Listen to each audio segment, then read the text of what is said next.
اعوذ باللہ من الشیطان الرجیم بسم اللہ الرحمن الرحیم انفو 56 کے معزز دوستو، میں ہوں حافظ ایان اور تمام دیکھنے اور سننے والوں کو السلام علیکم۔ دوستو، آج ہم جس دور میں جی رہے ہیں اسے بلا شبہ سائنس اور ٹیکنالوجی کے عروج کا دور کہا جا سکتا ہے۔ محض 100 سال کے عرصے میں انسانی زندگی میں انفارمیشن ٹیکنالوجی اور آرٹیفیشل انٹیلیجنس نے ایک انقلاب برپا کر دیا جس کا سہرا لاتعداد شخصیات کے سر جاتا ہے، مگر ان میں سے کچھ افراد ایسے بھی تھے جو اپنی بے پناہ صلاحیتوں کی بدولت تاریخ میں ہمیشہ کے لیے امر ہو گئے۔ دوستو، ویسے تو اس دنیا میں بہت سے سائنسدانوں نے جنم لیا اور دنیا کو اپنے تجربات سے نہ صرف حیران کیا بلکہ مختلف نظریات بھی پیش کیے اور کائنات میں چھپی ہوئی چیزوں سے بھی متعارف کروایا۔ 142 سال پہلے 14 مارچ کے دن ایک شخص کی پیدائش ہوئی جس نے نظریہ خلا اور وقت پیش کر کے دنیا کو پوری کائنات کا ایک خاکہ تیار کر کے دکھایا، اور اس شخص کا نام البرٹ آئنسٹائن تھا۔ لیکن اسی دن 14 مارچ 2018 کو ایسی شخصیت کا انتقال بھی ہوا جس نے کائنات کے خاکے میں رنگ بھرے اور اسے قابل فہم بنایا۔ اس شخص کا نام اسٹیفن ہاکنگ ہے اور انہیں اس صدی کا سب سے بڑا سائنسدان اور آئنسٹائن کے بعد دنیا کا سب سے بڑا سائنسدان مانا جاتا ہے۔ دوستو، آپ کو ہم اس عظیم شخصیت کی زندگی کی حقیقت اور ان کے سر انجام دیے جانے والے کارناموں کے بارے میں بتاتے ہیں۔ دوستو، دوسرے بڑے سائنسدانوں کی طرح اسٹیفن ہاکنگ کا بچپن بھی بہت ہی کٹن رہا، خاص طور پر پڑھائی میں۔ اسکول کے دور میں اسٹیفن ہاکنگ پڑھائی میں بہت کمزور تھے۔ 8 سال کی عمر میں اسٹیفن ہاکنگ نے صحیح سے انگلش پڑھنا سیکھی، لیکن 13 سال کی عمر تک اسٹیفن ہاکنگ نے کمال دکھانا شروع کر دیا اور ان کے اسکول کے دوست انہیں آئنسٹائن پکارتے تھے۔ دوستو، اسٹیفن ہاکنگ اپنے ریاضی کے استاد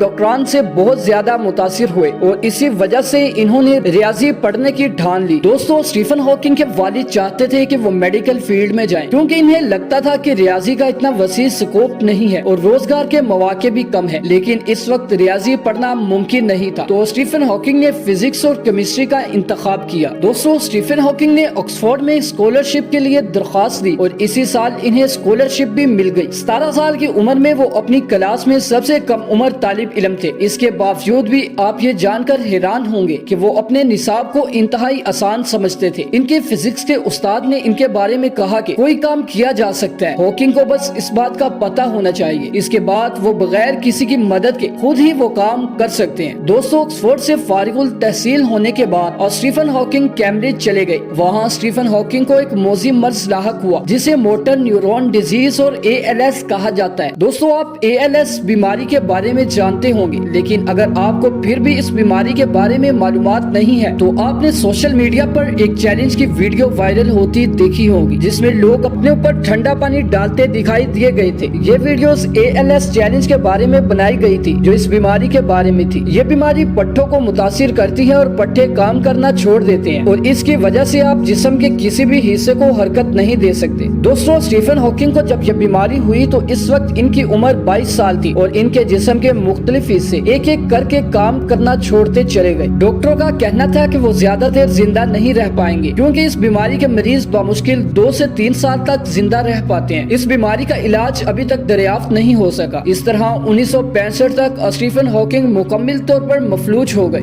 سن 1974 میں ڈاکٹر نے ہاکنگ کے بارے میں کہا کہ وہ اب مزید زندہ نہیں رہ سکتے، لیکن ہاکنگ نے ڈاکٹروں کے دعوے کو بھی غلط ثابت کیا۔ وہ نہ صرف 2018 تک زندہ رہے بلکہ بہت سے سائنسی کارنامے بھی سر انجام دیے۔ ڈاکٹروں کے دعوے کے بعد اسٹیفن ہاکنگ نے دنیا کا سب سے بڑا سائنسدان اور زندگی میں آگے بڑھنے کا فیصلہ کیا۔ دوستو، کیمبرج کے سائنسدانوں نے اسٹیفن ہاکنگ کے لیے ایک اسپیشل ویل چیئر بنائی اور اس ویل چیئر میں ایک کمپیوٹر نصب کیا گیا جو ان کی آنکھوں کے پلکوں اور گالوں کے پٹھوں کے ذریعے انہیں بولنے کی صلاحیت فراہم کرتی تھی۔ جب انہوں نے ویل چیئر پر کائنات کے راز کھولنا شروع کیے تو سائنسی دنیا حیران رہ گئی۔ یوں اسٹیفن ہاکنگ دنیا کے واحد سائنسدان تھے جو پلکوں سے بولتے تھے۔ انہوں نے اپنے پلکوں کے ذریعے بے شمار کتابیں لکھی۔ ان کی کتاب a brief history of time نے پوری دنیا میں تہلکہ مچا دیا۔ ہاکنگ کو سن 1968 میں ان کی کتاب a brief history of time سے شہرت ملی۔ یہ کتاب 237 ہفتوں تک دنیا کی سب سے زیادہ فروخت ہونے والی کتاب رہی جس کی 1 کروڑ سے زائد کاپیاں فروخت ہوئی اور دنیا بھر میں ناول اور ڈراموں کی طرح خریدی اور پڑھی گئی۔ دوستو، سن 2007 میں اسٹیفن ہاکنگ دونوں بازو اور ٹانگوں سے مفلوج دنیا کے پہلے شخص بن گئے جنہوں نے بے وزنی حالت کا تجربہ کیا جب انہوں نے کشش ثقل کی عدم موجودگی والے خصوصی طور پر تیار کردہ ایک جہاز میں سفر کیا تھا۔ ان کا اس وقت کہنا تھا کہ میرے خیال میں نسل انسانی اگر خلا میں نہیں جاتی تو اس کا کوئی مستقبل نہیں۔ دنیا کی بڑی بڑی کمپنیاں اور ادارے ہاکنگ کی خدمات حاصل کرتی رہی اور اسٹیفن ہاکنگ نے 1980 کی دہائی میں ایک نیا کام بھی شروع کیا۔ انہوں نے زندگی سے مایوس لوگوں کو لیکچر دینا شروع کیے۔ ہاکنگ کی ویل چیئر کو ہزاروں لوگوں کے سامنے رکھ دیا جاتا تھا اور کمپیوٹر کے ذریعے لوگوں کو بتاتے کہ اگر میں اس معذوری کے باوجود کامیاب ہو سکتا ہوں، اگر میں میڈیکل سائنس کو شکست دے سکتا ہوں، تو آپ لوگ جن کے سارے اعضاء سلامت ہیں، جو چل سکتے ہیں، جو دونوں ہاتھوں سے کام کر سکتے ہیں، جو کھا پی سکتے ہیں، جو مسکرا سکتے ہیں، تو وہ لوگ کیوں مایوس ہیں؟ انہوں نے ریاضی اور فزکس میں بہت سے اعزازات حاصل کیے۔ دوستو، سن 2009 میں امریکی صدر براک اوباما نے انہیں پریزیڈنشل میڈل آف فریڈم سے نوازا اور اسٹیفن ہاکنگ نے شعبہ ادبیات میں بھی ان گنت اشتہار متعارف کروائے۔ دوستو، سال 2014 میں theory of every thing film release ہوئی جو اسٹیفن ہاکنگ کی زندگی پر بنائی گئی تھی۔ انہوں نے وصیت میں لکھا تھا کہ ان کے مرنے کے بعد ان کی قبر پر انہی کی ایک مساوات لکھی جائے۔ یہ مساوات ہاکنگ کی زندگی کی سب سے اہم دریافت ہاکنگ ریڈیشن کو بیان کرتی ہے۔ اس مساوات کے مطابق بلیک ہول مکمل سیاہ نہیں بلکہ یہ ایک چمک پیدا کرتا ہے جس کا نام ہاکنگ ریڈیشن ہے۔ اور یوں سائنسی کارناموں اور ایجادات کی ایک اہم داستان 14 مارچ 2018 کو ہمیشہ کے لیے اختتام پذیر ہو گئی۔ دوستو، آپ کو ہماری یہ ویڈیو پسند آئی ہو تو ویڈیو کو لائک کر دیں اور مزید معلوماتی، تاریخی اور اصلاحی ویڈیوز کے لیے چینل کو سبسکرائب کر دیں اور ساتھ میں بیل آئیکن کو بھی دبا دیں تاکہ تمام علمی، ادبی اور تاریخی ویڈیوز بر وقت آپ کو ملتی رہے۔ اور مزید ہماری حوصلہ افزائی کے لیے اس ویڈیو کو اپنے دوستوں کے ساتھ ضرور شیئر کیجیے۔ ملتے ہیں ایک اور نیکسٹ ویڈیو میں، تب تک کے لیے اللہ حافظ۔